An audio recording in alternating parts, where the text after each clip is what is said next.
expected kickoff at the G-Tech. It's time for our predicted lineup, people. Let's get into the team news. Yeah, so as De Zerbi is confirmed, Van de Ven and Porro missing from this weekend's squad. He says Van de Ven, not a big issue. Obviously, Porro just came back from the World Cup, has been... Well, he actually wasn't in training when I watched 2 days ago, so maybe he's still getting up to speed, getting fitness work done, so he's not quite... He's probably been partying for the last few weeks, celebrating the Spain World Cup win. So he ain't going to be available for this weekend.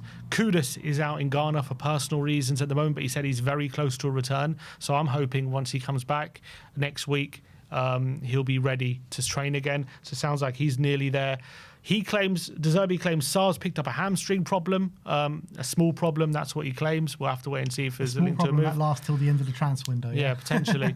Obviously, Simmons, Javi and Odebear, long-term injuries. On Decky, actually, quote on Decky, he did speak about him. He said he's working, not with the group, but with individual coach. I'm observing him a lot because, first of all, he has suffered too much, and as a human situation, it's been tough for him and every one of us. We are close with him for this period. Then he's a different player. He's a special player. If he's fit and he's available, he's a different player like Xavi Simons. So Decky actually just released a video, I think he did, of him with a shooting drill again, with him and a goalkeeper, and he seems to be banging them all in. So let's just hope he's back sooner rather than later, but it doesn't sound like he's particularly close. Yeah. So that's the team news. And by the way, how nice is it with this graphic not to have it completely full to the brim and have to add extra rectangles in there and stuff? That is lovely to see. For now. I think, I wouldn't be surprised in the season for adding more squares to that graphic. But there you have it. Let's get into the predicted lineup then. So 4-2-3-1 as per usual. And as per usual, Antonin Kinski, our new number one, but actually 31, will be in goal. Yeah, really looking forward to him going into the new season as our new goalkeeper. A lot of responsibility on his shoulders, and it's a big season for him. As much as he's our number one now, no guarantees he keeps it. Yeah. And also, just quickly on that, De Zerbi, I remember when he was at Brighton, he was not shy of changing keepers if needed be, even if the backup keeper was older and not as good. I remember he rotated them a lot. Didn't he had Jason Steele and he had Sanchez. Yeah. And even though, look at Sanchez, number one keeper at Chelsea at the moment, he was not shy of bringing Steele in if he felt that Sanchez wasn't doing it. So we got Dubravka there. It's going to keep Kinski on his toes, but let's hope it's going to be a good season for him. Yeah, so Antonin Kinski in goal. Right back, obviously Porro not in the squad, so Archie Gray, newly part of the leadership group, so congratulations to him.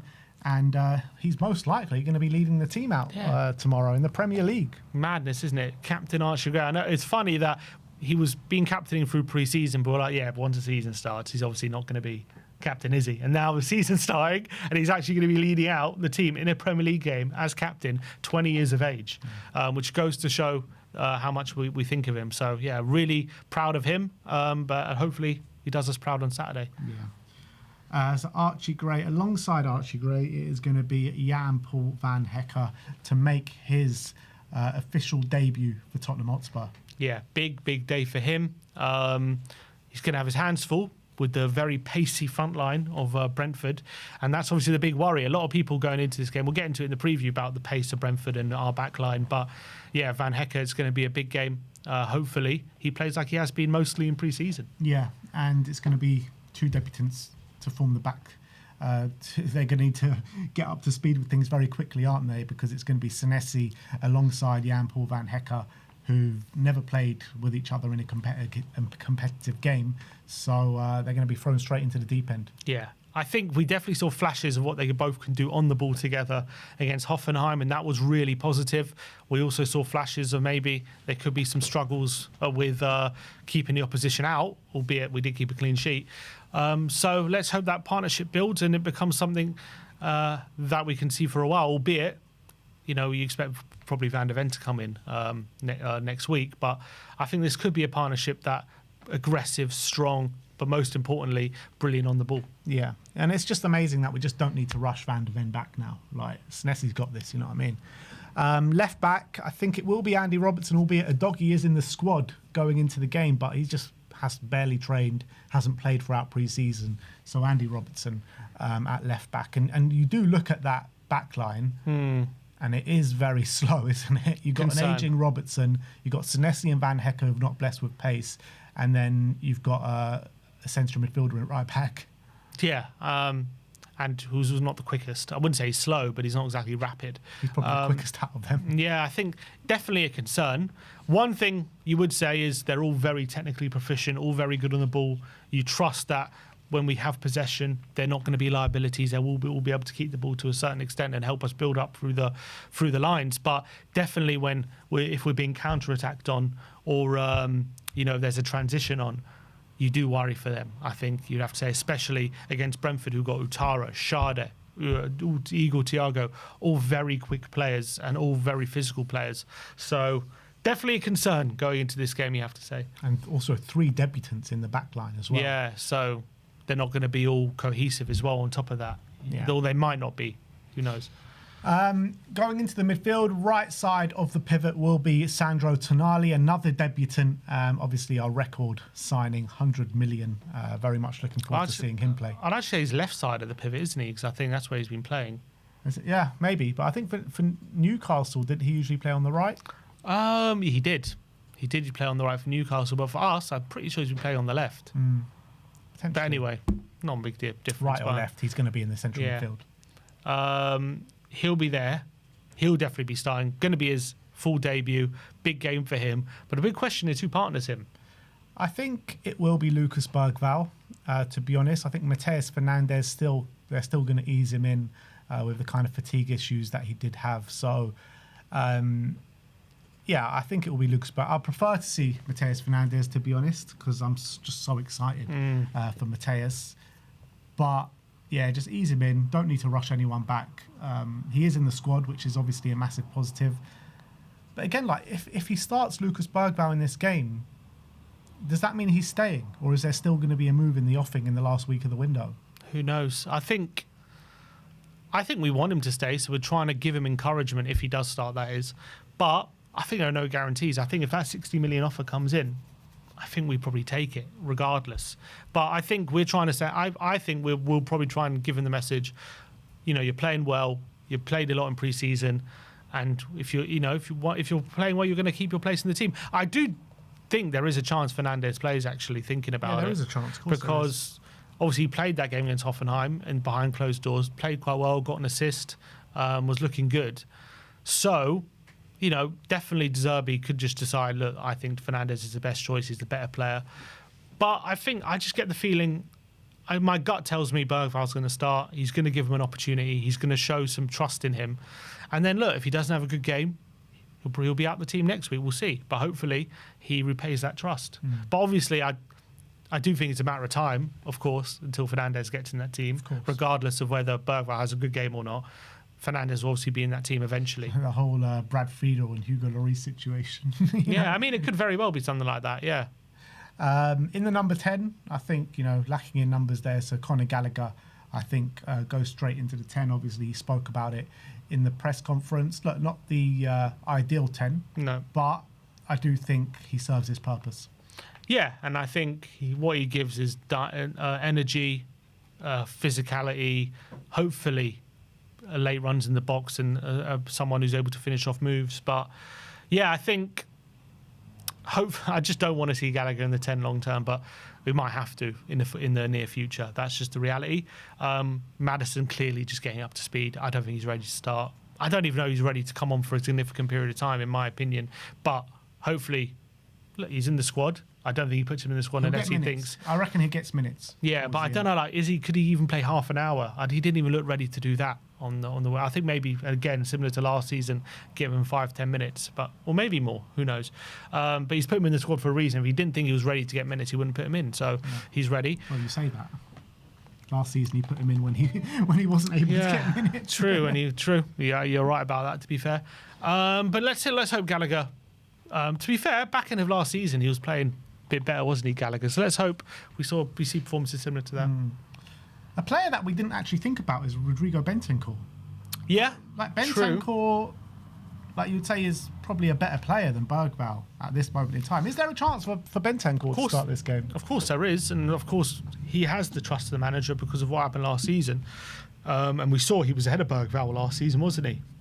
So there is definitely a chance. He's another player as well who hasn't really played much in pre-season, although I thought he played all right in the behind closed doors game against Hoffenheim. He was our go-to midfielder last season. He was, but you're right, he has. I don't know, Tonali and Bentancur, I just feel like you want someone a bit more progressive, so maybe Bergvall gets the nod. But I think you're right, but Bentancur could definitely get... He's someone who I don't think he would think twice if he's ready to put him in if he doesn't think Bergvall's up to it just yet. Do you think it could be a case of just for this game, you need a bit more kind of screening of the back four because of, you know, the pace issues that we were speaking about? Yeah, it's something to think about. That's to be fair, it is something to think about. But anyway, we're going for this midfield of Bergvall, Tonali and Gallagher. On the right-hand side of the attack, we're going to go for Mikey Moore. Probably last appearance of Spurs of the season. We know that this loan move to Cologne is looking like it's going to get finalised next week, and he basically haven't given the green light because of this game and because of lack of numbers in the wide area. So Mikey Moore to start this one. Yeah, and had a great game against Hoffenheim. It'd be interesting to see if he didn't have such a good game like he did against Getafe, what we would have done. Would we have just played him anyway? I guess we have a lack of numbers. There was suggestions, I think, a few weeks ago that the plan for this game, if we didn't get any signings in, was going to be Rishi on the left, Solanke up front and Tell on the right. So I wonder if we would have reverted to that. But luckily, Moore did have a good game, and he showed what he's capable of, and hopefully he backs up in this one. Yeah, so big day for Mikey Moore starting the Premier League. On the left-hand side, it will be Mathys Tel, and, you know, you're looking at this forward line, and he's the one that is going to be chomping at the bit. Well, I guess Mikey Moore will as well, but Mathys Tel has just looked dynamite in this pre-season, and I really hope he brings it into the Premier League because he's going to be our biggest avenue of attack. Yeah, for sure. He's the one, I think, looking at pre-season, he's been the sharpest, he's been the most confident. He looks like he's coming into this season with a new sense of belief in himself. And I think it's important as well for him that this game, he really has a strong showing because, no secret, we got new signings coming in. He's going to want to keep his place. He's going to want to show that, yes, you've got these new signings, but I'm still here. I'm not going anywhere. I'm also someone you can rely on. And I think it's important for him to have a good showing in this one. Then up front, obviously we did a video yesterday saying it's most likely Richarlison is going to leave in the last week of the window because of the squad options and the foreign numbers. Solanke is in the squad. But I just feel like this game probably comes a bit too soon for Solanke with the problems that he had. He didn't even play any part in any of the games last weekend. So I think Richarlison may be his last appearance for Spurs. Yeah, it's no secret, I think, that when both players have been fit, he has favoured Solanke. So if he was fully fit, you would think maybe he gets the nod, but I just don't think he is. He'll probably be on the bench ready to get some minutes. But yeah, I think Rishi's played in pre-season. He's been scoring as well. So I think he's actually looked all right, I think. Not amazing, but I think he's been all right in pre-season with Richarlison. So yeah, I think he'll probably get the nod tomorrow. But that forward line, just look at the team overall. There is the forward line and the back line. There's a lot of concern going into tomorrow. 100%. But this is the lineup that we're going for. Anthony Kinski in goal, Archie Gray at right back, Van Hecke and Senesi to form the back two, Andy Robertson at left back, Bergvall, Tonali and Conor Gallagher as the middle three, Mikey Moore on the right, Mathys Tel on the left and Richarlison up top. So as the bench, what are we saying the bench is going to be? You got Dubravka, you've got a Doggy, Maddison, that's 3, Danso, 4, Solanke, 5, Fernandez, 6, Bentancur, 7, Davis, 8. How many is allowed? 9? I think it's 9, yeah. Davis, 8. And probably like Kota Takai or something. Did I say Dubravka? Yeah, I said Dubravka. Souza or Kota? Souza, Kota Takai or... So my point being, is there a space? You said Bentancur? I said Bentancur, so that's 8.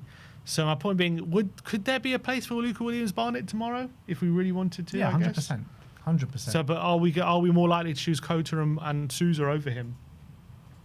I don't think we should, because Sousa, we've already got a doggy on the bench, so Sousa's not really needed. And Kota, we've got Danto and Davis, so there's not really a need for Kota either. Yeah. So let's hope Luca Williams-Barnes is that 9th player. Yeah, absolutely. Or maybe Jamie Donnelly. Or Donnelly, yeah, one of those Both. two. I mean, Scarlett, we didn't mention him, but I don't think he's going to be there.